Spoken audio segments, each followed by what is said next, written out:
Welcome back to another edition of This Week in Wabash. I'm Wade Weaver. I'm Andrea with Wabash Marketplace. Yes, and we're going to take you through some really cool art places that you can do some DIY stuff. We're going to go where? We're going to go to Make It Your Own Art Studio and Custom Crafts, both in downtown Wabash. Nice. And we're also going to let our intern from Wabash Marketplace eat at the pasta bar. Cute little segment. I love it. She gives it a great rating. Did she? Okay.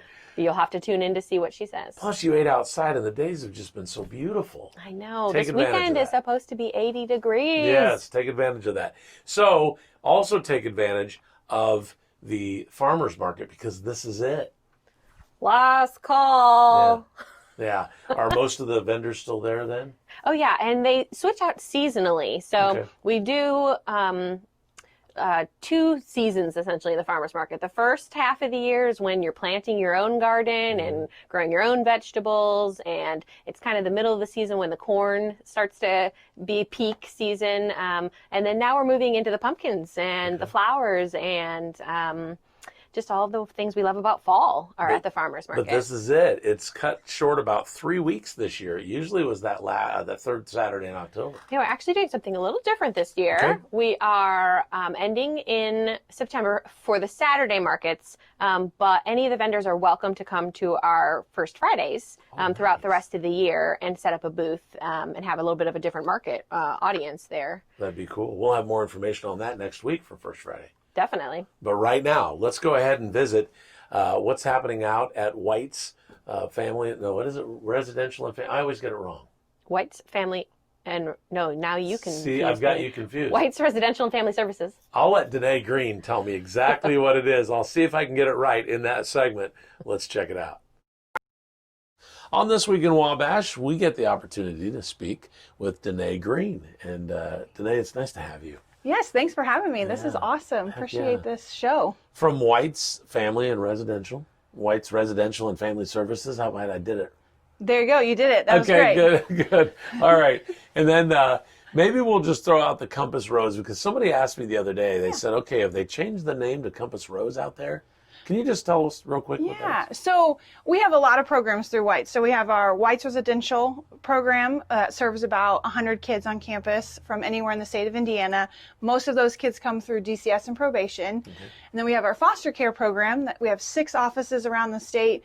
We have about 160 or so kids, give or take, in care through our foster homes. Okay. And then we have Compass Rose Academy, which is a special residential treatment program.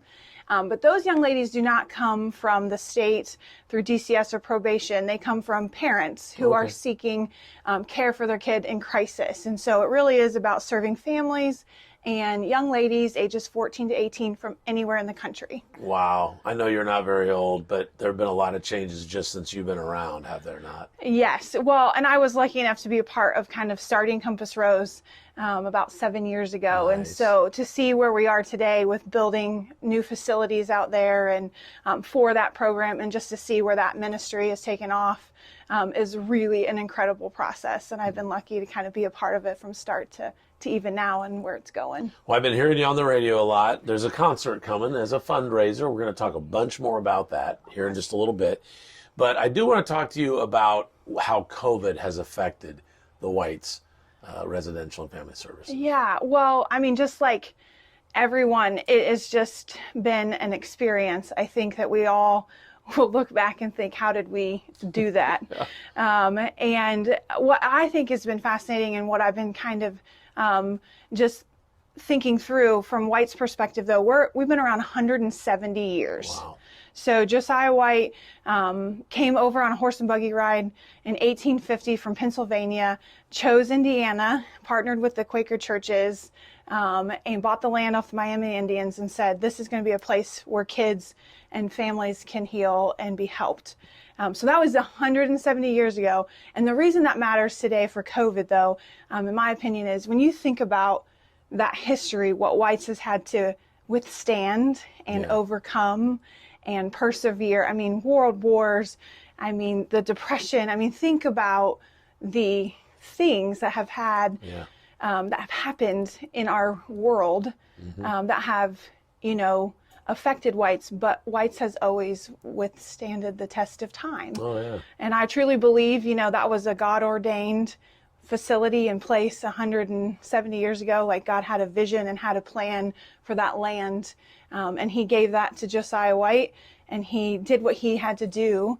And so when I think of COVID, it'll be another one of those big markers, I think, when we look back.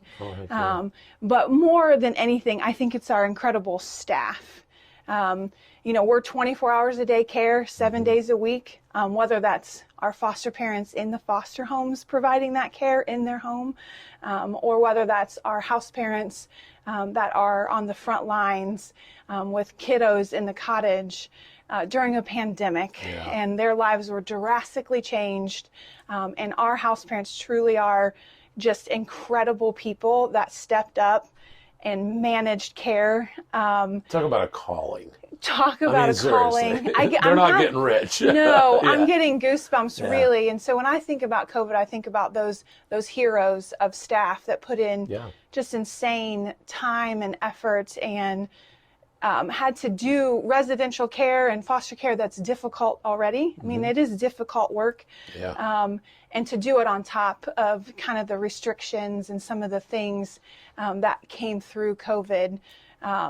I mean, really, they are incredible people that stepped up. And so we kept everybody pretty much, for the most part, healthy? Yeah, we kept healthy. I mean, our senior leadership team just did a great job at, putting together action plans and keeping informed with policies and procedures that, had to kind of change by the day. I mean, we all know that.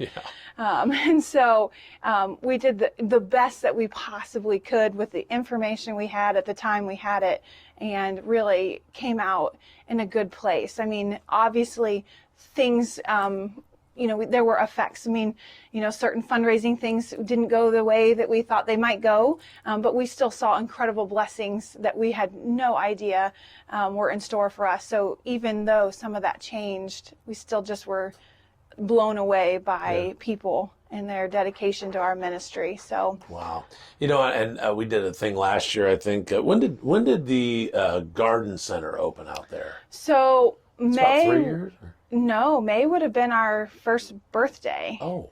Because we were actually planning. I know, doesn't it seem like 50 East has been around forever? Well, I know the cafe. Yeah, so the garden center the garden center then would have been, I think, 3 years. All right, so Danae, I want to talk about one of the casualties, I guess, of COVID, and that was 50 East. I mean, we were ready for like a celebration. It's been like a little over a year, right? Yep. Okay, so let's talk about what happened. You can't have anybody out there, right, on campus?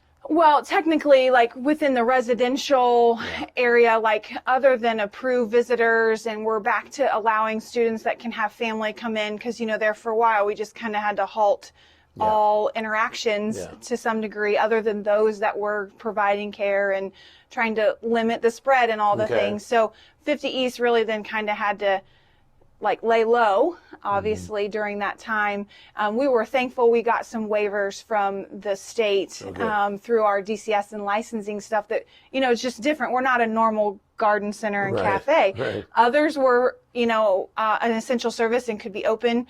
But given its location on our campus and the student participation, we had to kind of wait that out. And so luckily, though, we finally got that waiver, and we're obviously back up and running at full capacity. Good. And we're seeing the traffic back up. Yay. And it's such a neat cafe and coffee shop, whatever your drink of pleasure is, and gift shop, and it's just gorgeous, and it was just really rampant, just really going. It was. And we had this first birthday party plan as a marketing person, I was all excited about where we were going. But, we're recovering now, and we're well on our way, and all the fall stuff is in, and all the fall drinks. So it's open and ready for folks. I know that I purchased a gift card back in the spring.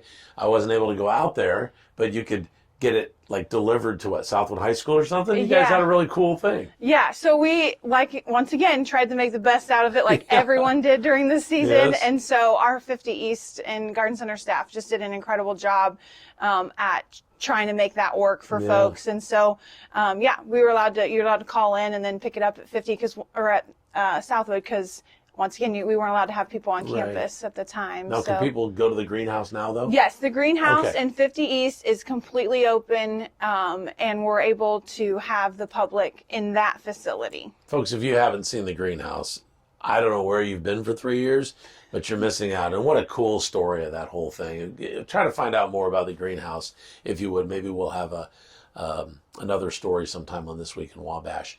We are going to be back in just a little bit on this show. We're going to talk about this fundraiser, this awesome concert. So don't go away. Coming more on This Week in Wabash. Pretty excited about this concert. We're going to give you more information about that coming up here in just a little bit. 390 East is excellent. I love them. They're just good. I love what they've got going on. We're also going to talk a little bit more about White's junior and senior high coming up in just a little bit with Mike Kiefaber on his segment from MSD Schools. But right now, what are we going to go do? We're going to go to Make It Your Own Art Studio, located on the second level. Yeah. So you might not notice it right away when you're in downtown. It's on the back alley off of the City Hall parking lot. You just head upstairs, and it's a full art studio up there for you to paint your own pottery. Mm-hmm. You can do private classes on their pottery wheels. And they also have a ton of other art projects like canvas painting, mosaics, and art kits you can take home. Tons of stuff. That's awesome. And in this, we're going to be showing you, maybe in the second half, we'll see, there's two parts to this. We're going to show you some of the finished products that some people from classes or groups got together. They haven't been picked up, some of them. She'd like for them to come get it, right? Oh, definitely. Okay. Come claim your artwork. Yeah. We're going to show some of that on the side as you might go, that was mine. That was mine. So make sure you go get it before she sells it, right? I don't think she'll sell it. I'm just but teasing. I'm just kidding. She does sell her own artwork there, Some though. of it look like I would buy for sure. So, all right, let's have you take us there to make it your own. And I hope you show us a little bit of how to get in on the alley.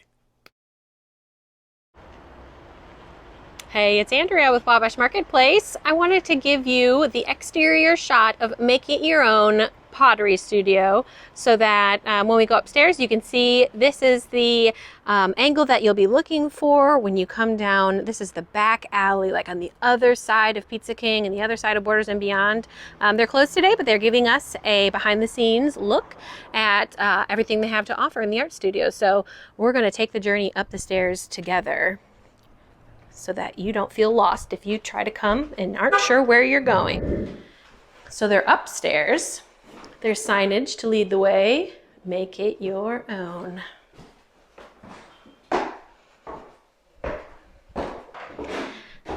Some cute things to look at. They're known for their art camps during the summer, and so they have a little promo here that talks about art camp. Another Make It Your Own.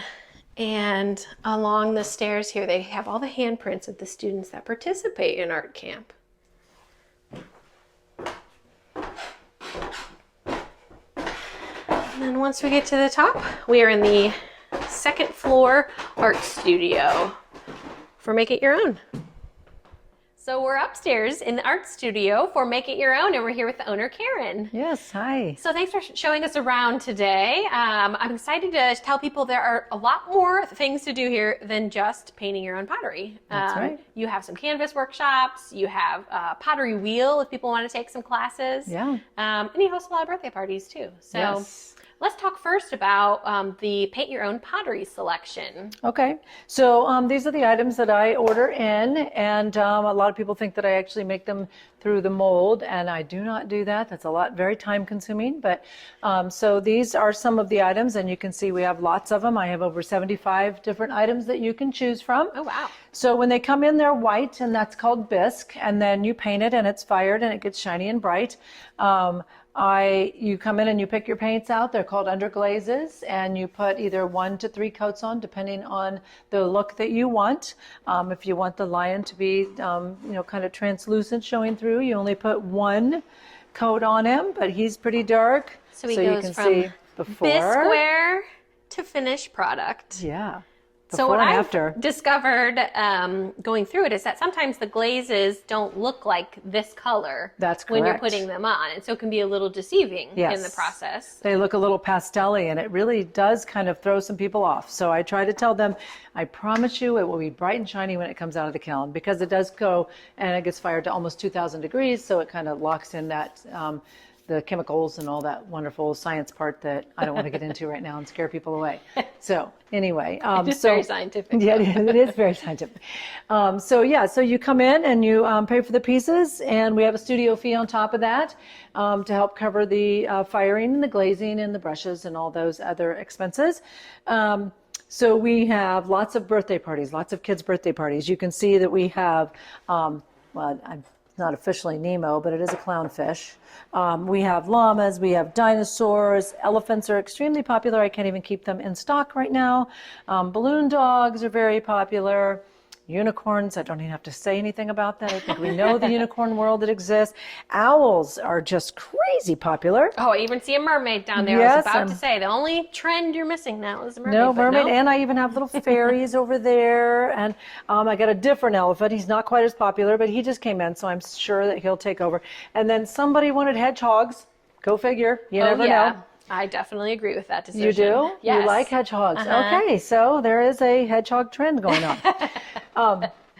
And you can see that my it's coming up. I hate to admit that we got to get past fall. So before we go to past that, I'll talk about the fall items. I have cornucopias, leaves, and jack-o'-lanterns, and pumpkins, and hanging jack-o'-lanterns. I have a cat mug. But I also, very popular coming up, are my Christmas trees. That vintage Christmas tree that your grandma had that sat on the fireplace mantle for years is back. And it's extremely popular, and I can't keep them in. So be watching on the Facebook page. The first week of October, I have my classes, and they sell out very rapidly. The manufacturers run out of them. Mm-hmm. So that would be like pre-order. That's a pre-order. The manufacturers, if I don't have them ordered by the middle of October, more than likely you're not going to get it for Christmas. So that'll be coming up. Pause your fall brain, put on your Christmas brain, and order your Christmas It's tree hard now, for me because I don't put any decorations out. Like my daughter is begging for Halloween costumes, salsa, and everything. I said, no, October 1 before it happens.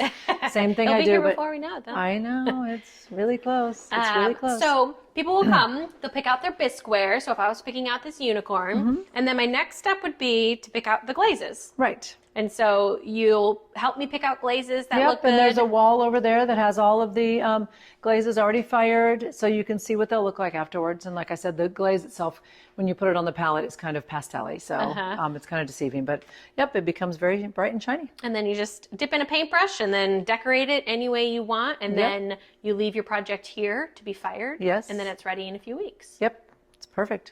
Awesome. Yep. Well, we're going to take a look at some of the other pieces that you have available here at the Pottery Studio. Okay.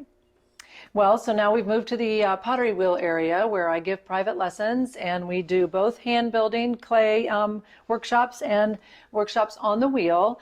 These are very popular during the summer months when I have my kids' art camp, and every kid wants to try to get on the wheel. But here lately during COVID, I don't know why during COVID, but maybe because we're kind of trapped in, I've done about 5 or 6 private lessons, which means you just come in with your husband, wife, brother, daughter, sister, whatever, grandma, and you have a private lesson on the wheel. And you end up with about 4 to 5 pieces when you're done. This piece here that I'm showing, as you can see, is obviously not white like the bisque, so it's before it's fired. This is a handmade piece that I don't want to reveal what it is because it's a birthday or a Christmas present from a grandma. But anyway, she has hand built this, and she's very excited about getting ready to paint it. So that is what it looks like before it goes into the kiln. And this is usually a very messy area because clay splatters. So that's why we're focused right here on this part, because the rest of it's very messy. So if you wanted to take a private hand built or wheel thrown pottery workshop, they just call, make it your own, and just call or Facebook page or Instagram and just say, hook me awesome. up. And then do you pay by the hour? How does that work? It is an 1.5 hour session, and it's $50, and it includes all of the clay and all of your pieces. And like I said, you end up with 3 to 4 pieces, 3 to 5 really, depending on how well you throw.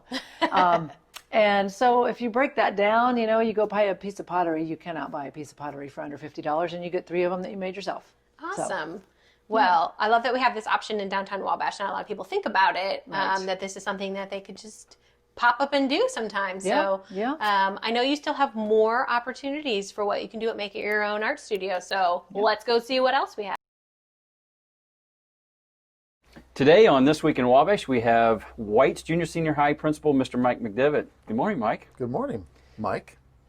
Mike and Mike Show. Can we just change it to the Mike and Mike Show? So, Mike, I know being the principal at White's for 3 years, I know there's a lot going on, and a lot of people don't know in Wabash about what is going on. I know that you collaborate with different people at White's Residential Family Services. Yep. You're part of and collaborate with White's Compass Rose Academy.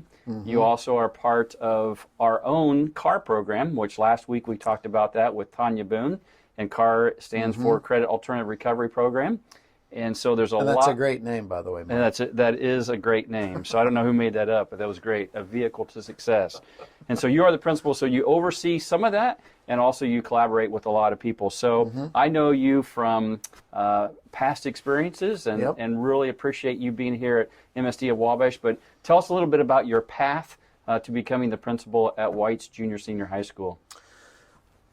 That's a great question. So I'll be quick about the early part, but I started my teaching career at Oak Hill High School back in 1990, and I'll fast forward through a lot of stuff, but I eventually became the principal at Oak Hill High School in 2006, maybe? It seemed something like that. And I served there for about 10 or 11 years.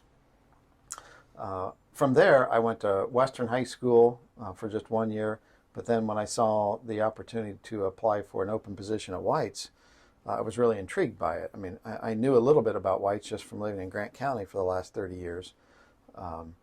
So I came up and I spent part of a day with the prior principal, Troy Friedersdorf, just to learn a little bit more about what happens at White's, how it works, and because I know how school works, but I knew White's was unique enough. I just had questions. And so at the end of that, I thought, yes, I think this is a job I would really like to do. So I applied, and you guys fortunately gave me the chance to come up here, and that's how I ended up at White's. And I love what we do here. I think if I could just say, one thing to people that maybe have heard of White's but don't know exactly, how it works or whatever. But I think what I would say to people is that, kids that attend our school are just like the kids that attend any school. They have insecurities, they have things that they're not confident about, they have things they project like they're really confident about. Obviously, the way they get there is a little bit different, but they're just kids, just like all of our other kids that need the same sort of supports, in some ways maybe even more supports, just to support them and encourage them in their academic growth. But I love where I'm at. It's easily one of the most rewarding things I've done in my professional career. And we love having you here, and we also love what you just said about that, because that is really neat to be able to be with those students and with all the different programs. One thing you didn't mention that I know that kind of intrigued me earlier too was that you had some experiences in your own personal life with foster care. Yep. You knew a lot about White's, and that's what you also said intrigued you about coming to White's. That's true. I did leave that out. So let me throw that in. So my wife came from a family where she's one of 6 children, but she has 5 brothers. And of those 5 brothers, 3 of them were adopted. And so I knew when we got married, there was just adoption. I didn't know that foster care was going to be a part of our life together, but it did end up being a part of our life together. But I always knew that we would have, our home would be open to, kids that just weren't our own biological kids. And so back in, early 2000s, Lori and I did become licensed therapeutic foster parents through White's, Residential and Family Services. And so we served as foster parents for, I'm going to say 4 or 5 years, something like that. We currently do not foster, don't have a current license, but since then we have adopted 2 other girls, and we've grown our family by adoption. So yes, there has always been a part of our married life together that opening up our homes to kids that needed a home was just, we knew that would be a part of our life. And so I knew when I married Lori, just because of her experience with her own family, that is something that we would eventually do and have done. And knowing you in the past and working with you in the past, I knew you knew about school, but one thing that you had to know is you had to really play into and know what the mission of White's was. And Yep. so I know that really helped out. And you having that experience and having that in your heart, I think really helped a lot. So some people to this day still don't know about White's Junior Senior High School, and that's part of MSD, but also they don't know necessarily really what White's is all about and about the school. And so are there really misconceptions sometimes about the school? I think there's probably a lot of misconceptions. And when I come across people that have known me for a long time and they hear that I'm at White's now, I mean, I don't pretend to even try to go into all the misconceptions that they have, but there are a lot of misconceptions out there. And I think probably one of the biggest ones, the easiest ones for me to see and you to understand, is that while we are definitely partners and we work together with White's Residential and Family Services, the school is independent of the White's campus per se. And we are a part of the Metropolitan School District of Wabash County. So that's a pretty common misunderstanding.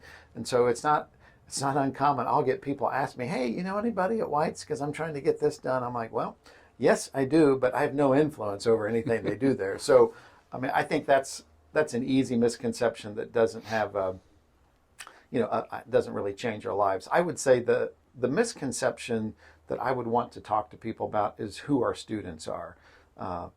I think most people understand that the students get placed at White's Residential are placed there by county juvenile probation departments. And so because of that, they do have some things they've done in their young life that have caused them to be placed there. But that by no means makes our school like this some risky, students misbehaving all the time. That is not true. That is not who our kids are. And so what I like to say is that, like I started this segment with, is all kids, and even adults for that matter, have things in their life where they make poor choices. And some of those poor choices lead to trouble with, like in our particular case, kids with that gets them on juvenile probation. But they're still kids that have the same questions, they have the same concerns, they have the same insecurities about life, and that's what we do. And I think without question, one of the things I love about this school is our staff. This staff at our school is all in with working with the students that we work with, because in some ways these kids feel like the world has given up on them, and at least especially in terms of school, because most of them don't have prior success in school. So our staff is all in on that mission. I'm all in on that mission, and I do believe that's one of the things that makes our place a really great place to work, is because we are all working together towards that same end. And it just there's some hard things to deal with in terms of just the stories of kids and how much they have to overcome, but it is extremely rewarding to work with a staff that sees that same, we're working towards the same goal, and that's fun. We're going to come back in a little bit with some more with Mr. Mike McDivitt. Such a cool place, man, and getting friends together is a great idea to do crafting like that. Awesome. Yeah. Like the parties, just think about how fun a birthday party would be there. Yeah. Or a bachelorette party or a baby shower. I Absolutely. mean, I would do all of those things there. Heck yeah. Or even if you're really kind of a guy that's sensitive, couldn't you have like a bachelor party there? You could. Yeah. You don't have to be a sensitive guy to have a Oh, bachelor okay. party. I mean, you can just be a regular guy. No, I mean at that place though. Kind of that, yeah, I don't know. Anyway, another fun place that does the same kind of thing. Let's find out where we're going to go here. Yeah, so Custom Crafts is the newest kind of make-it-your-own place, but they focus more on wood products. And so similar to what people would think of for board and brush, you can go in there and use stencils to create super cute signs, like what you see on Pinterest and Etsy, or anything from cornhole boards they even make there. So lots of opportunity to do some fun crafts at Custom Crafts. Yeah, like that would be a guy thing. Maybe guys could just get together and make some cornhole boards. Definitely. That would be a lot of fun. Well, as you're watching these little segments in between, you're looking over to your right and seeing the farmer's market. Tomorrow is the last farmer's market on Saturdays. I know. We're sad to see it go. It Yeah. feels like it's still so early, but the weather's going to turn so fast, and then we just need to be wrapped up with the farmers market. Hollis just asked me if I could take her this Saturday, so we'll see. Dogs love Yeah. the farmers market. And if you didn't already know, we do have free dog biscuits at our information booth. Nice. So make sure you stop by there, and usually a water bowl that's set out in case they, got really parched while they were shopping at the farmers market. Had a big football party last Sunday, and we made those sausages that I bought from Hillendale Farms. Oh, yeah. Should I call him ahead of time and just tell him I'd like some this weekend? That would be good idea? Okay. if you know for sure. Like, do you want that tomato basil again? Yes. Oh my gosh, so good. It is so good. It is so good. All right, so make sure you keep watching on the side over there and see a little bit more about the farmers market, but also let's find out more about custom crafts. Hi, I'm Andrea from Wabash Marketplace, and we are back for This Week in Wabash. And it is the start of fall already. So I'm here with Kendra from Custom Crafts, and we're going to look at some of those fall-themed crafts you can do here in downtown. So Kendra, if people haven't been to Custom Crafts before, what is this business? Well, we're at 14 West Canal, right at Wabash and Canal Street, and you can come make your own crafts. Any season, you can put your name on it, make things so you could do 2 seasons out of it and stuff. Yeah, I know you specialize in wood pieces. So if someone's seen a cute sign on like Pinterest or Etsy, they can come to you and they can either make it themselves with a stencil, or you're even willing to do things customized for them. Yep, absolutely. Awesome. So if you haven't thought about it, or you're looking for a really unique indoor activity coming up this fall for a birthday party or a baby shower or a wedding shower, Custom Crafts is definitely a place to come. So we're going to go inside and show you more about the craft process. Well, welcome to Custom Crafts. We wanted to show you a display of so many of the different types of things that you can do here. If you haven't been in before, we really want to break it down so you can see how simple, and it is not intimidating at all to do this process. You do not have to be an artist. No. Are you an artist, No, Kendra? I say that all the time. There's a big difference between being very artsy and crafty, and I am not artsy whatsoever. Low crafty, and so we have stencils for that. But we do encourage people come in and make their own stuff all the time. They will freehand and do stuff, and I'm super impressed. Good for them. But we have stencils for those who don't want to take on that task. Awesome. I was excited to see some of your fall projects. So this looks pretty doable. I think I can make some candy corn. We did. We actually just did this on the past First Friday, and it was a quick and easy. We like to do little $5 crafts on First Fridays. Kids can come in, or adults, paint it. It'll dry, and then they can take it with them, like make and take kind of thing. So they just did that. Like $5, and you have your Halloween decor ready for your porch. And you could also turn it around and do a Christmas tree on the back if you wanted it for 2 dual purpose. seasons. So could I put this outside, or would you recommend it being sealed first? Yeah, you could probably seal it first, and we can do that. If you just ask ahead of time, we can do that. But yeah. So something as simple as just color blocking. Yes. 3 colors. Yep. You're done. Doesn't take too much imagination. But what about some of these signs here? These are so popular right now. Yes, they are very, very popular. We have a lot of different sizes. This is our smallest size. We just did like a birthday party with kids. They did it. They just put their name on it. They picked like a theme that they wanted: a basketball, soccer ball, a ballerina. Turn it, whatever size you want. Then we'll work with you on what saying you want. You say, hey, I like this font, but I want this picture, this color and stuff, and we'll work with you to get you exactly what you want, your stencil. And if you're wondering, we are going to show you the stencil process so that you can see just how easy it is. You do not have to hand write that with penmanship. No. It's all a stencil. Yeah. Okay. So, what does that cost? Something small. So something like that, size? this is just $20. Goes all the way up. I mean, we've done huge signs for weddings and stuff. Goes, like $68 for the big, huge ones. Gotcha. Customized signs. Yep. So tell us a little bit more about some of the other projects that you have here. We always have like lanterns for the season. Right now it's the pumpkin. We do snowmen, candy canes, churches. We could pretty much turn almost anything into a lantern. And I don't have Comes to with a little build light. this. Nope.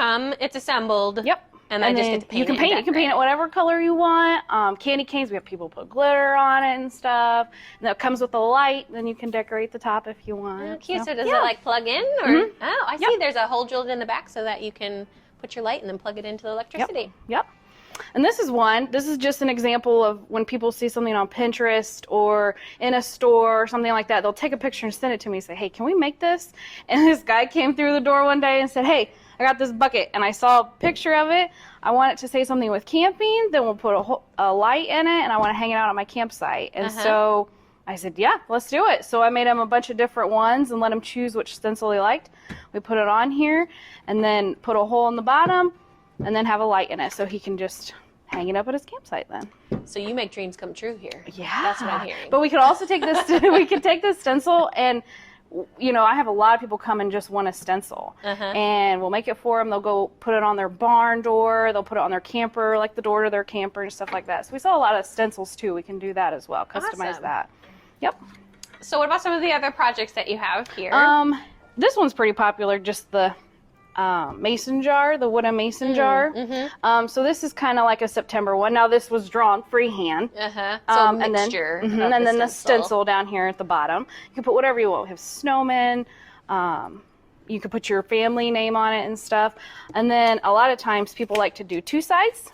I love to do two sides because I feel like I get my money's worth out of it. I never and would have I don't thought have to to put do it that. away and get it out for the next season. So then we have fall on the other side too. Oh my gosh, I love this one. So, Pumpkins, hayrides, and apple cider. We have a lot of little accessories you can put on anything that we have here. Awesome. Yeah. I feel like it's finally time to think about fall. For a brief moment there, I could only really think about summer, but it's time. We got to think about fall. Yeah.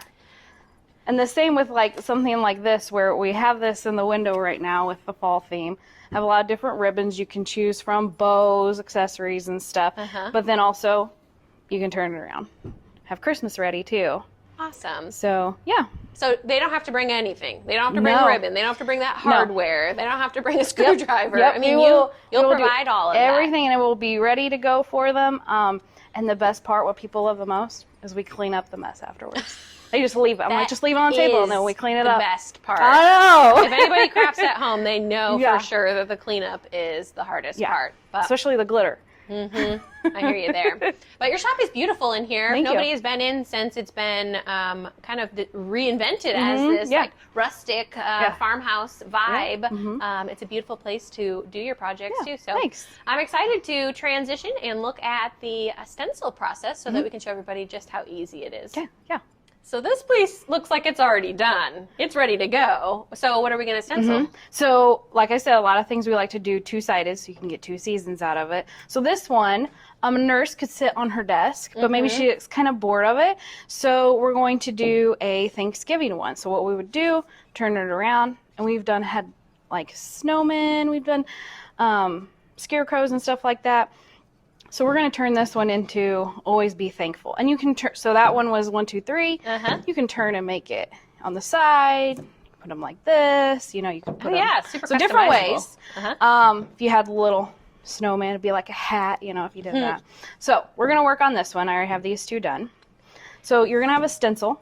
Everyone gets a little stencil. It starts out. The worst part is that you have to pick out your color, and I have a lot of colors to choose from. For the paint? That's what's hard for people. It's like, I don't know what color to do. So we're just going to do black today. And you make the stencils for them. They just have to pick out the We font. have hundreds of fonts to choose from. They give me like a guess, like I kind of like this font. Then I can narrow it down and usually give them a couple choices to choose I want it to be from. script, or I want it to look handwritten. Yes, or, yes, and we have that a lot. And I like to do, especially if we do parties and stuff, we do it at least like a week in advance so that I can have everything ready. So when you come in, you're going to see your craft at the table, and it's going to be there and ready to go.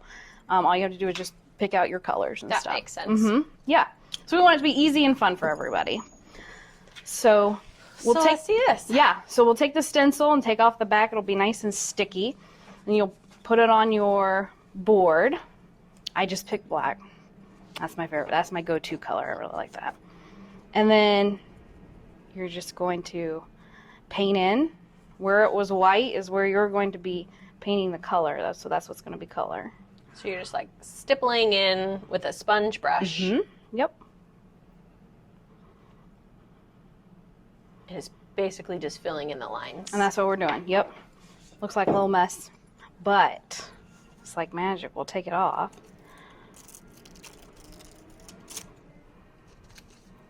Take out the middles here.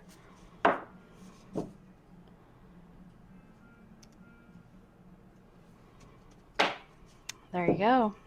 Got your bee. It's beautiful. So we can kind of set it up here.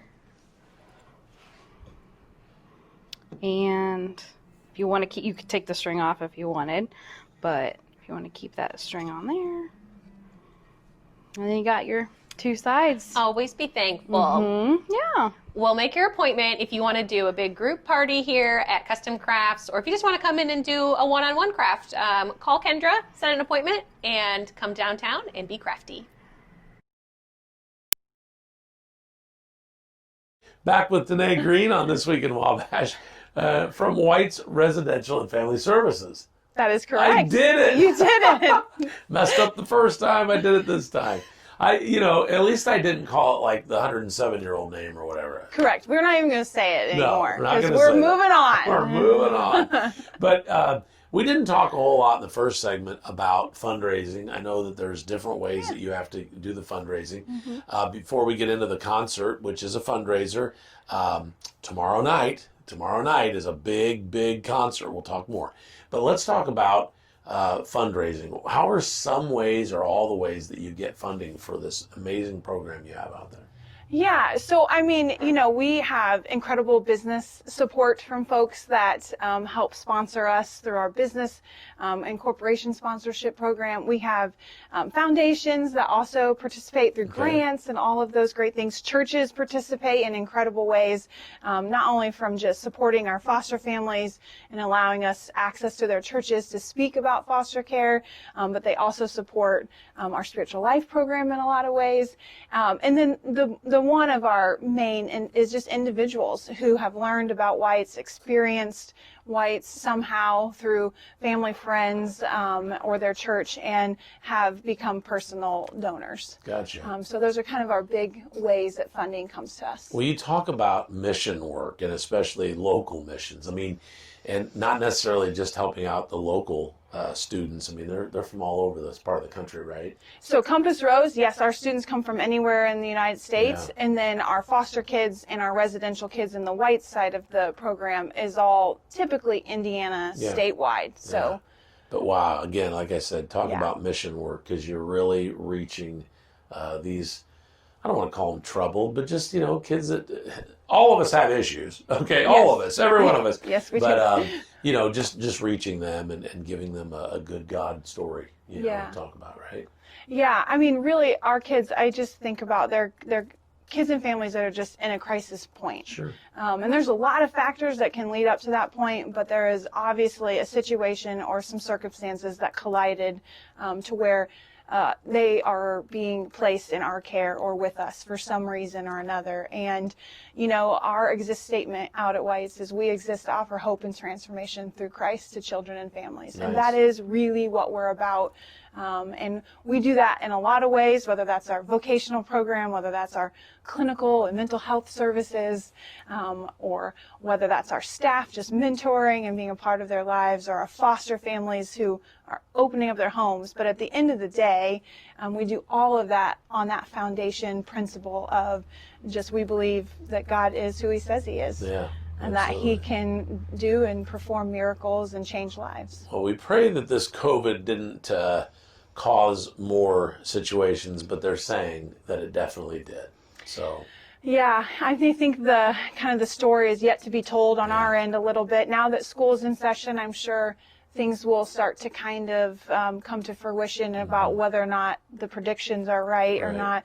I mean, I kind of have looked at some of this as a spaghetti strainer. Coming COVID and the medical thing was real and needed to be addressed, and we kind of plugged that hole. But now we have some of those other holes that are, I think, going to see the ramifications of this. And so, Whites will be ready to serve and to help pick up some of those pieces the best that we can. Well, Danae, I talked about in the first segment about fundraising, and we talked about this concert that's coming up. So let's talk how this concert tomorrow at Friends Church is going to help you raise some funds. How's this work? Yeah, so actually we were talking earlier, kind of off the video here, and it was just we've been doing this event for 11 years now, and so every year we put together a spiritual life fundraiser, and all the money that is raised goes to our spiritual life programming. And so we have a full functioning chapel on campus that serves our residential students, both in Compass Rose and in Whites.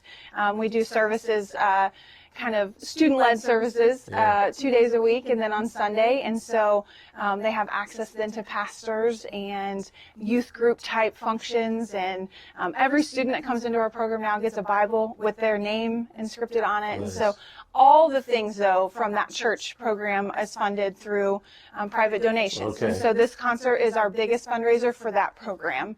And then obviously we support our foster families and how they provide spiritual care in their homes. And so money raised at this event helps our foster families and their access to providing spiritual care. And then our staff as well. Also, we have a staff pastor who also is able to kind of provide support for all of us as well when we need it, because we all know that it's hard to give from a place of nothing. Yeah. And so given our ministry work and what we give to kids, it really, you have to also make sure our staff are in good place. We play a lot of 390 East on the radio on Sundays in between our church programming and some wonderful worship music. And they're excellent. If you have not seen them live, you need to make sure you go tomorrow. What is the time tomorrow?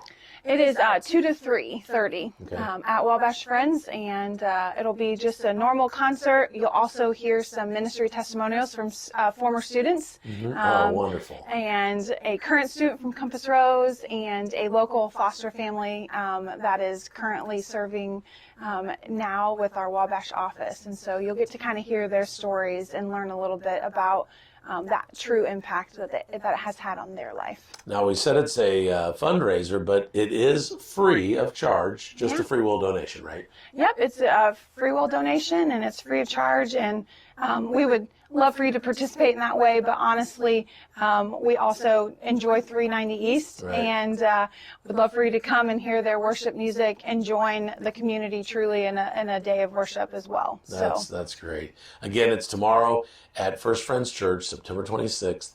It's from 2 to 3:30, and it helps a very wonderful program out there at White's. Awesome. Yes, Yeah. thank you.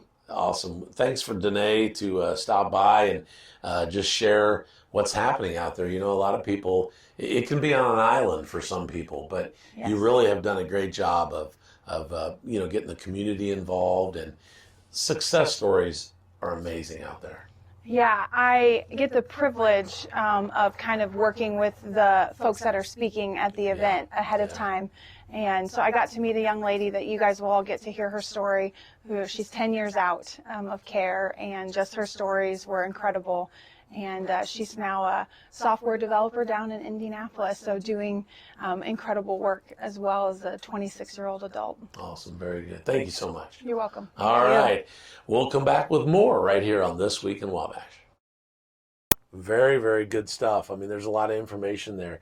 And we're hoping that you'll get to that concert Saturday from 2 to 3:30. Something else going on Saturday, Andrea, is right there in your partner for the farmers market, and that's the Elks. And they're doing a pretty cool craft and vendor fair going on. So check out farmers market and also go up there from 9 to 3, and you'll see some, home party specialists that are bringing their wares and some crafting people. Awesome. That would be a great addition to the farmers market and a big kickoff for the final weekend of the farmers market. I think there's going to be a specialty kids activity going on at the farmers market this week too. So if you haven't come out with your family, it's perfect time. Nice. All right. So very good. Again, we're showing you some pictures of the farmers market and the segments that we did a while back. And again, get to the Elks too. Make sure you walk up around the building and check out their vendor fair as well. All right. So just over there, you guys were eating lunch one day. Tell us a little bit more about what you had, and then she went through the pasta bar. Carly did, right? So I got the pasta bar too. Oh, you did? Okay. Oh, that's right. She was ordering for you. Yeah. Well, we In the back segments that I got to see, but I got. So we decided to do 2 takes. Okay. She'd order my meal and her own meal so that she could really get practiced on this pasta bar because it was her first time. Okay. How did you grow up in Wabash and never eat the pasta bar? That is insane. So she was really excited. She loves pasta and didn't even know this was an option. So she got to learn all about it, see all the toppings that are there, and then at the end she tells us what she thinks. That's awesome. And Derek did a really nice job. Yeah, I feel like we need like an Italian music in the background, like when the moon hits your eye like a big pizza pie, that's amore. Or a big pasta dish, that's amore. All right. Anyway, so let's go find out what these 2 hungry girls had in their pasta at Eugenia's. So I know it's already fall, but I really want to savor these last few days of warm weather. It's supposed to be 80 degrees this weekend, so enjoy. But we're going to do a little outdoor dining today here at the Honeywell Center. We're going to eat at the restaurant inside the building called Eugenia's Restaurant. Just like any other public place, once you go inside, masks are required. But of course, when you're eating, they aren't required. So we're going to find a table outside on the outdoor patio and enjoy this beautiful weather. I mean, this is one of the dreamiest places to have lunch if you haven't been here yet, to enjoy this beautiful weather outside here on the outdoor patio at Eugenia's Restaurant. I just want to talk through a little bit about the menu that we have today. Disposable, very COVID friendly, but so many options. Caesar salad, Fountain View salad, entrees like a quinoa burrito bowl or a chicken burrito bowl, paninis, apple cheddar and turkey panini. And if that wasn't enough, there's a whole nother side. So sandwiches, the BLT is one of my favorites here. Their burger, club sandwich, pork tenderloin, just so many options. But we actually already know what we're going to get today because our intern Carly is here and she's never had the pasta bar. So we're gonna get the pasta bar. Carly's gonna show all of you first timers what it's like to go through the pasta bar experience here at the Honeywell Center. And we're just gonna enjoy lunch out here on the patio. I'm Carly and we're here at the pasta bar. This is my first experience and I'm very excited because I love pasta. So starting down here, you have options of what pasta you want. You can choose from cheese tortellini, cavatappi, and penne. And then, so once you have your pasta picked out, you're gonna go through the toppings. There's a lot of options for toppings around here. I forgot to tell you what pasta I'm choosing. I'm gonna choose cheese tortellini. And then there's tons of options. You have veggies, meats, all that yummy stuff. So for this pasta, I think I'm gonna go with some tomatoes and then some peppers and green olives. And then I'm gonna choose some Italian sausage, and just know you can get as many as you want on here, and it's absolutely unlimited with how many toppings you want.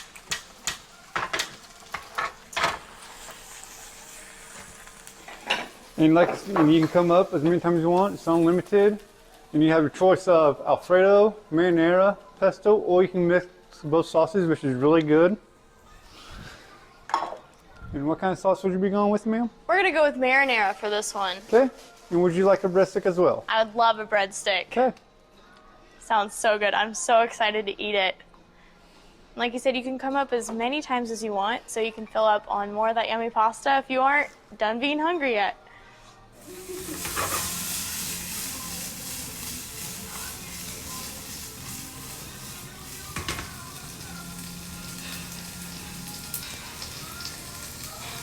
Like I said, if you need to, we can always do it again.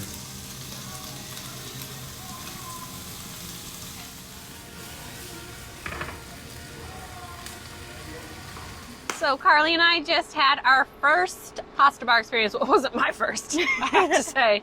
I've eaten a lot of pasta bar in my day, but so how was it? It was amazing. 10 out of 10. I would definitely come back and get some more. But I am full this time, so. Clean plate club for both of us. So come try the pasta bar here at Eugenia's Restaurant at the Honeywell Center.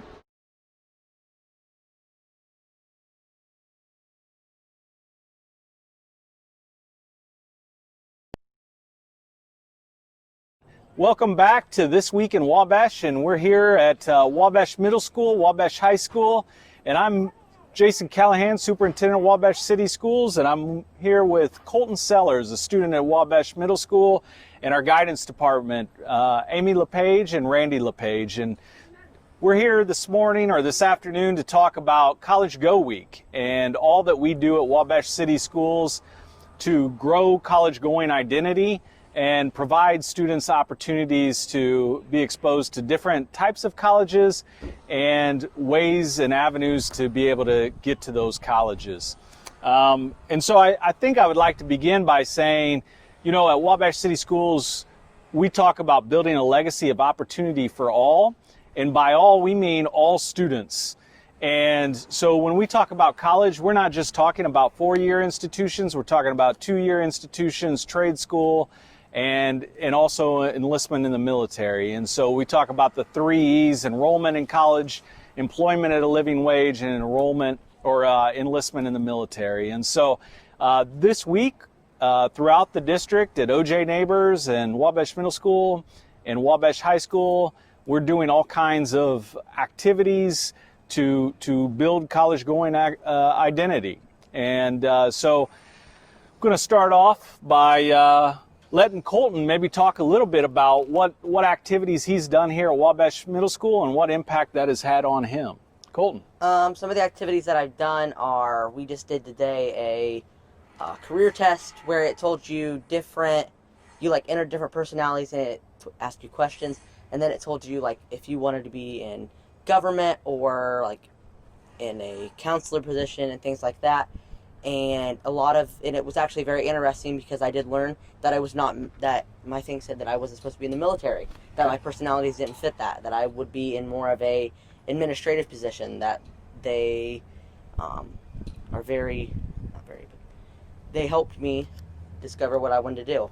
Great. And you've done this throughout your time at Wabash Middle School. Yeah. We did the same test actually in 6th grade, and my test results were very different. Okay.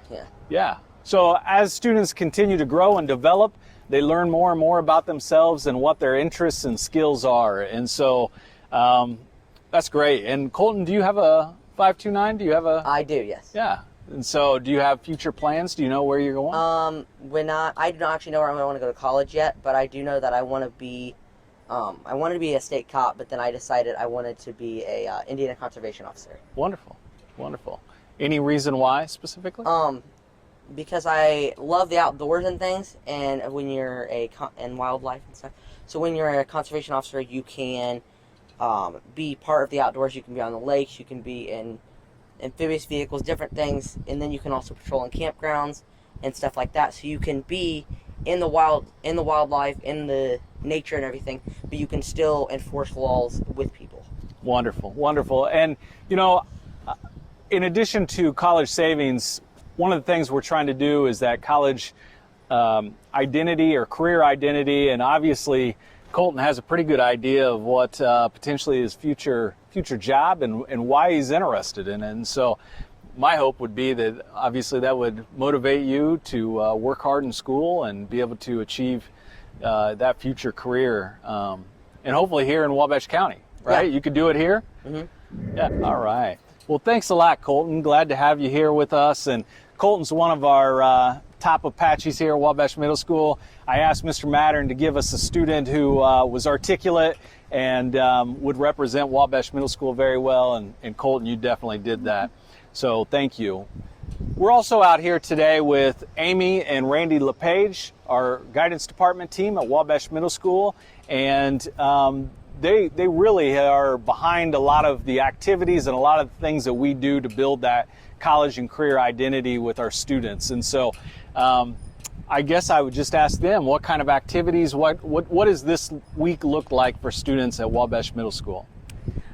It's a pretty fun week. It's one of our favorite weeks. We get to highlight some fun aspects of college. We all wear our college gear and things like that, and learn about silly college mascots. But then on the serious side, for my students, I work with the 5th and 6th graders, and I'm not asking my 11-year-olds to commit to a college at this point, but rather we start talking at that age about some of our dreams and some of our goals, both our long-term goals and our short-term academic goals, and how that builds upon each other.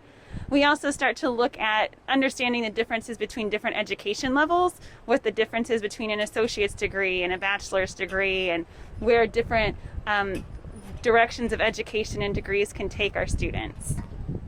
Thank you. And, you know, I know that the LePages work really hard in creating those activities to expose kids to different careers and colleges, but they also work hard on the college savings end too. And one of the best college savings opportunities we have in the state of Indiana is the 21st Century Scholars Program.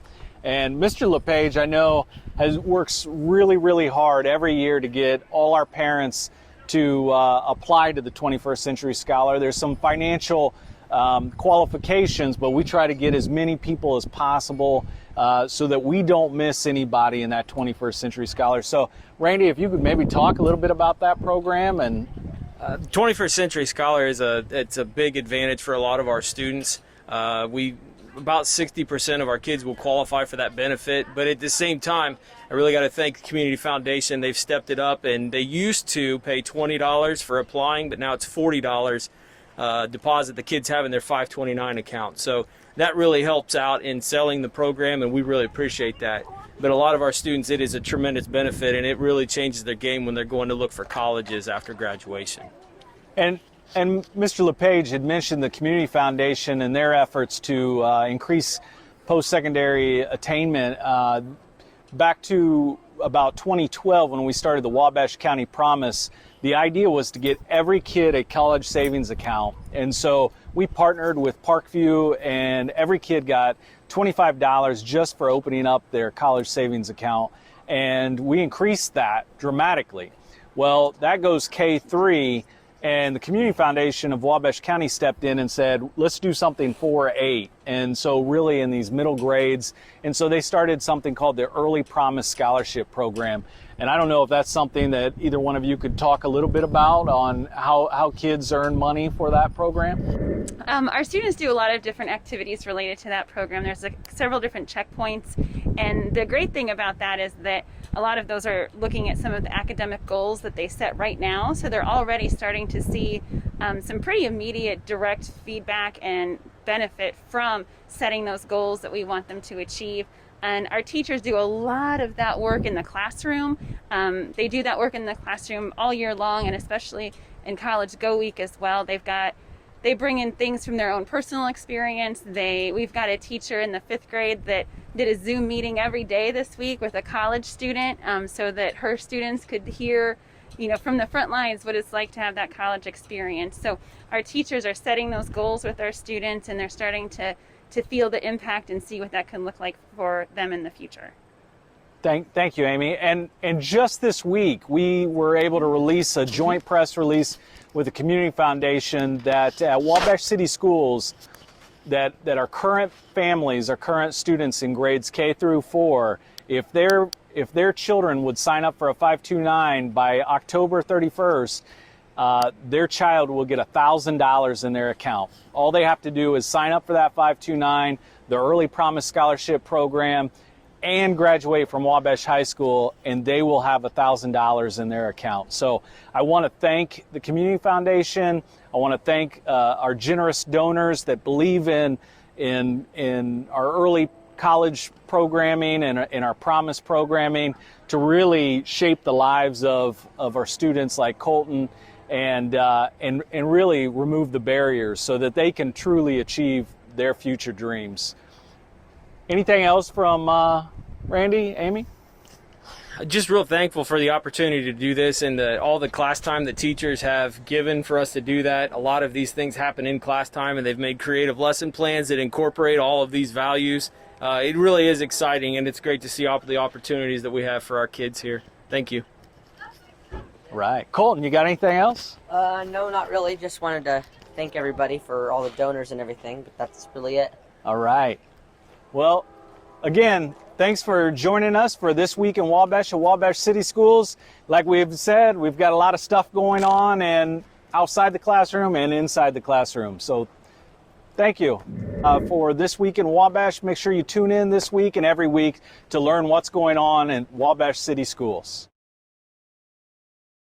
A lot more than just pottery here at Make It Your Own Art Studio. So Karen, tell us about all of the other options that you have. Yes, so this is our canvas station area, kind of, and wood. You can come in and either paint a wood piece or paint a pour paint, which has become very popular these days. We also have instructions with all of the canvases, so you can just walk in, grab a piece of paper, and you're on your own. We also do canvas gatherings where there's groups of people. I know in light of COVID, but we have office gatherings that we've already done where people are already in the office together, so they feel it's okay to come here and do another project.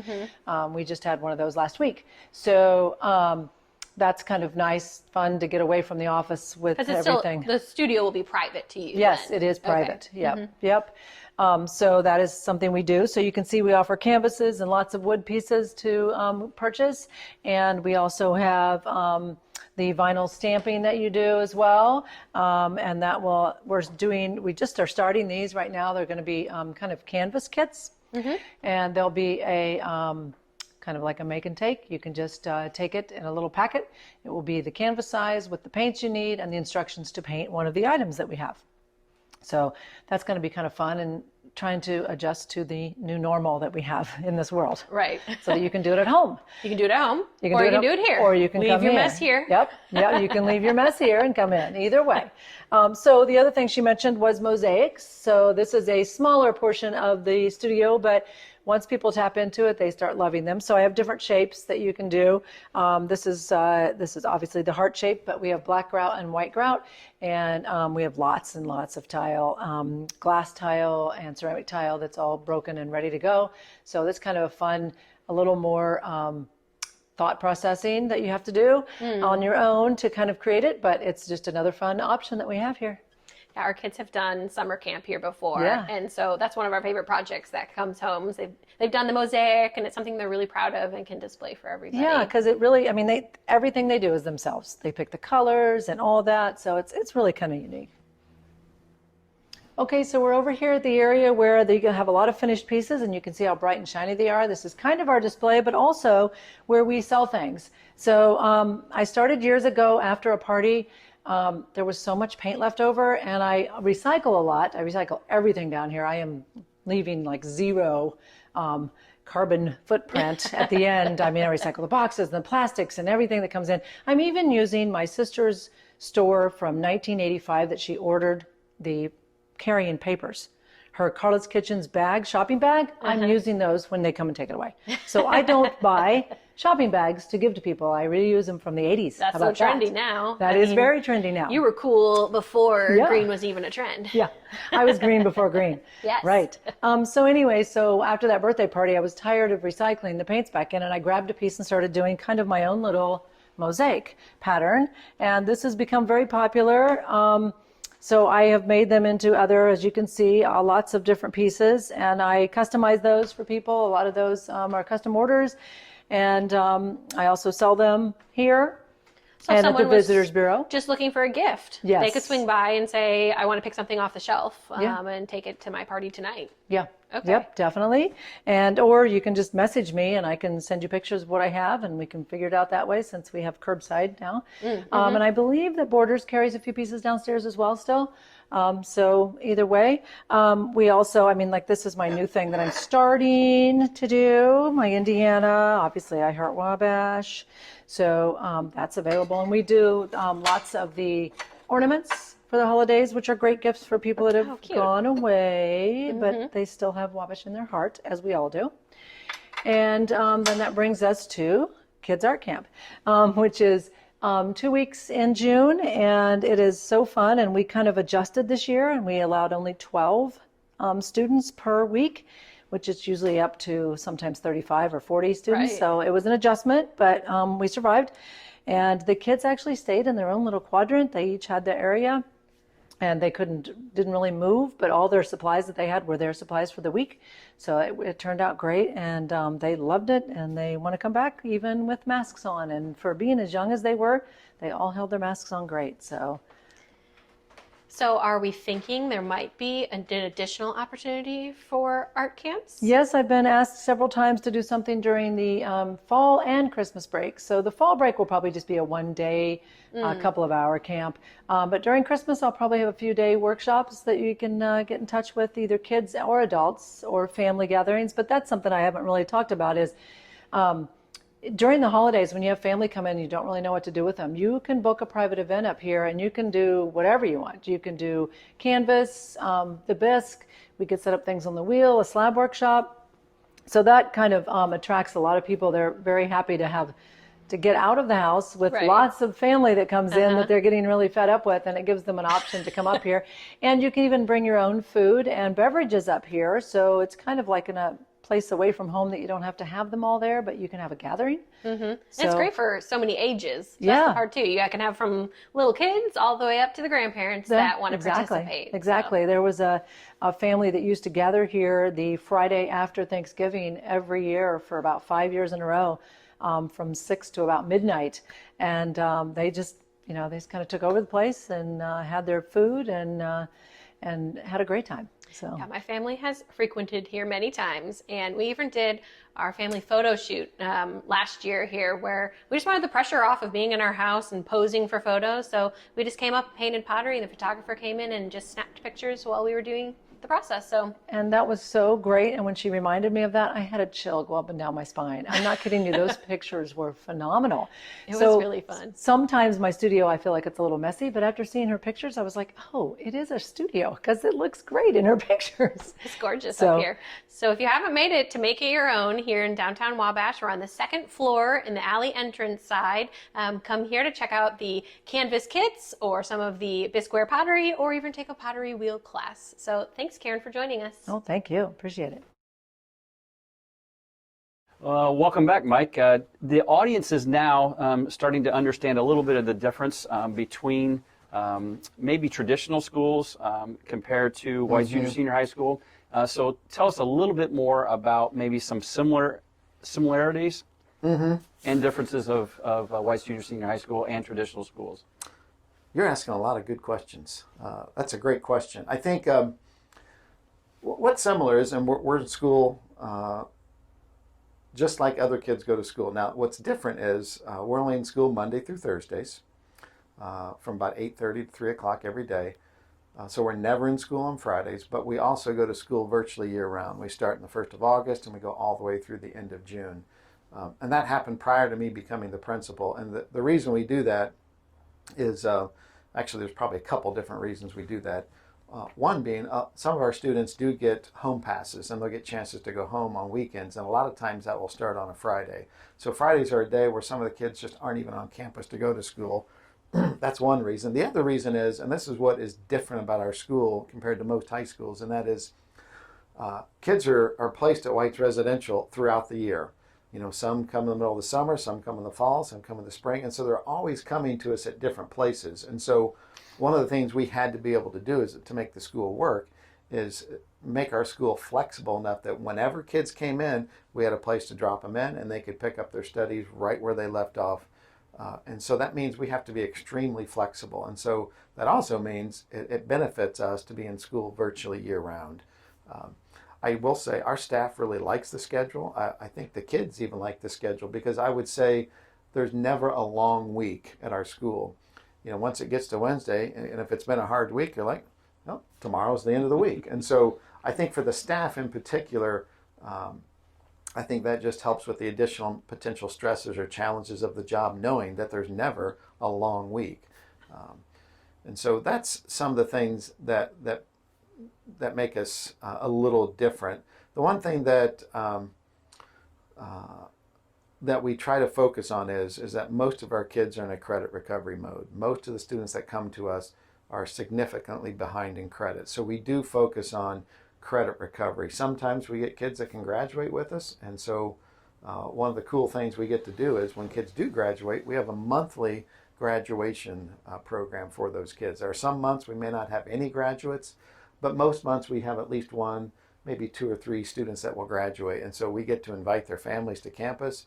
And I think that's one of the really neat things about what we do is, moms, dads, grandparents, cousins, aunts, uncles will come to campus for the graduation ceremony. And if it's been said to me once in my short time here, it's been said to me many, many times. But families really appreciate that moment because many of them probably believe that their child would never graduate. And so getting the chance to see them graduate and us celebrate with them is really a neat thing to do with the families and for the families. It's a lot of fun. Okay.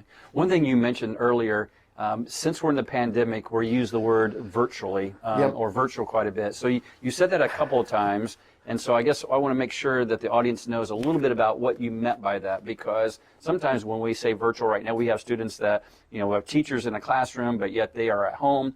So are you saying that those students are at home or are they in your school? Our students are in our school. Now there was a time period, from April, May, June, we did do school remotely. When students were in their cottages, we got their computers to them.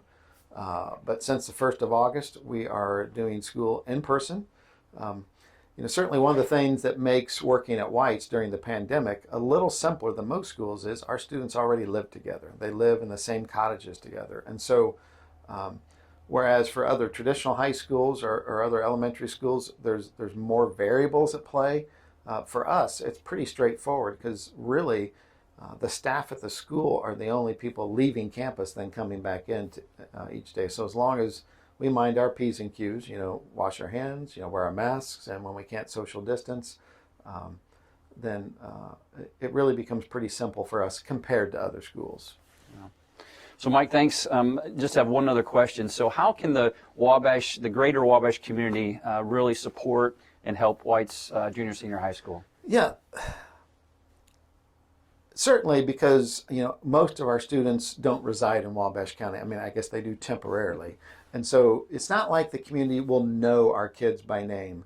But I would say there's a couple simple things I think people could do that would really just support the school at White's. And so one is our kids get a lot of downtime when they're in their cottages. So we're always looking for opportunities to add books to our library circulation. You would be surprised at how many books some kids will read. They read a ton of books. And so I would say that's one tangible way you could support the school. If you want to help just build our library circulation, the kids would benefit directly from that. And then I think the other simple thing is, and obviously during the pandemic things are really challenging here, but even just simple, I would say honestly, sending notes or cards or letters, like to house parents or cottages. I'm not prepared to give you details on how you would send that and where you would send that, but we could get it for you. But house parents, and these are the residential workers for White's Residential, they've got a tough job. And so, just anything to support them and what they do ends up helping the students as well, because, that's the house parents are the ones that are really doing the heavy lifting, working with these kids every day, every week, and every month. And it's just hard work. Those are great suggestions for people to help out. So thank you very much for this time today. And as always, dream big and work hard. In the studio right now with us is Jen Rankin from the Wabash County Solid Waste Management District, and we're just going to kind of give you a little tease about what's coming up on next week's show. First of all, welcome. Hello, thank you, Wade. Thanks for popping in. I haven't seen you for a while. I know, it's been a while. It drives me crazy. I like to see you more often. I know. You're busy. Well, absolutely, and we've all tried to practice staying home and being safe. Right, absolutely. Well, just recently, you loaned out your property for the city to do their fall cleanup. How'd that go? It went very well. They sure got a bunch of stuff in there. Yeah. But yes, we loan out a small area of our property and let the residents bring items in for the city to dispose of. And just so people understand, that was not your deal. You rented the space out to the city, and they're the ones that took care of all the disposal and all of that. Exactly. That is correct. We do not ever handle typical trash, if you will. Right. Okay. Just want to make sure you know that. Now, let's talk just briefly about Toxaway Day. That is coming up not tomorrow, but the following Saturday, the first Saturday, I believe it's October 3rd. Yes, October 3rd. In Wabash County. Talk to us a little bit more about that. Well, I'm going to start with saying that this event is for all Wabash County residents. It is not just for residents of the city of Wabash. A lot of people get confused about that, so I want to make certain to get that point out. But our Fall Talks Away Day is a great time. I guess the primary reason that I like to have it is I have it on a Saturday. So it's the convenience of having it from 7 a.m., until later in the afternoon on a Saturday. Now, we only take the same items that we take on a daily basis. Okay. So, those household hazardous waste and problem waste. We try to have one every year. We have one in the fall and one in the spring. Mm-hmm. And that's the day that you would like people to clean up the toxic things, like the paint cans and the things like that. What are some of the other ones? Well, we take appliances, tires, any and all electronics. Okay. And that does, yes, I get this question all the time. It does include televisions. All right. We take in, like I said, any and all chemicals and any and all paints, mercury devices. That would be like fluorescent tubes, Sure. thermostats, that kind of thing that have little bits of mercury in them. And we also take, which a lot of people are unaware of, we take expired medications on that day. Oh, okay. Right. And then the big problem child is used needles. Mm-hmm. We don't really have a good disposal program in our county, so a few years ago I started one. And the only thing people need to remember is they must be in a rigid plastic container with a sealed lid. Okay. All right. And that's for needles. That's for needles, yes. Yeah. All right. Well, very good. So Talks Away Day is on October 3rd. The hours again? From 7 a.m. to 1 p.m. All right. And then make sure you check out next week, This Week in Wabash. We'll have a full segment with Jen Rankin from Wabash County Solid Waste Management District. But mark it down on your calendars, October 3rd. Get all those paint cans, get all those all that stuff. Don't put them out on your lawns. It's not the place to do it anytime, other than like a cleanup when we're doing that. But get it ready and have it there on October 3rd. Again, we'll come back next week and tell you more. All right, this time I'm not going to sit down on a bench. I'm already sitting. I'm not going to go, I'm worn out. Because you and Carly did all the work. We need Wade to get his medical clearance. Yes, I do. So that he can be our film cameraman again. But Carly has done a great job filming it. Awesome. Yeah. She's like, I said we win the intern jackpot for sure. You From did. Northfield High School. You did. And it's something, too, if you're a business owner or, you've got a nonprofit or whatever, MSD, Wabash City, Manchester University, they have interns available. Absolutely. We just did a combined press release that talked about all of the interns that are just in downtown Wabash, and there are like 12 interns from college and high school level spread out throughout downtown. That's awesome. Helping to make it all happen. That is so awesome. Well, very good. I'm glad you enjoyed your pasta. Anyway, we have a lot going on next week. It's First Friday, and I love when Wabash Marketplace has a First Friday show. You know what's really weird is these weeks are flying by because we've done 4 of these. There's Hallis. Hallis wants it on the show. Take me to First Fridays. Yeah. We're dog friendly there too, I guess. Okay. But it's one of the last months where the weather's kind of usually pretty good. Yeah. And so Miami Street is filled with activities. There'll be lots of food trucks. We'll have some kids activities. And the shopping specials are great. Yeah. So come on out for First Fridays. Awesome. So we'll have a big old show on that. Check out and wait for the promo on our Facebook pages. But we hope you have a great weekend. There's a lot going on. Make sure you check out that concert at Friends Church.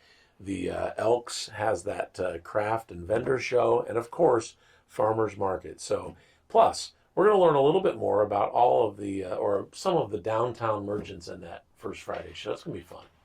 Definitely. What is it called? Small Business, Big Heart. Small Business, Big Heart. All right, very good. Well, it is time for us to go for this show. Hope you have a great week. Thanks. See you next week. Catch you later. I can't remember it off the top of my head. Catch you later.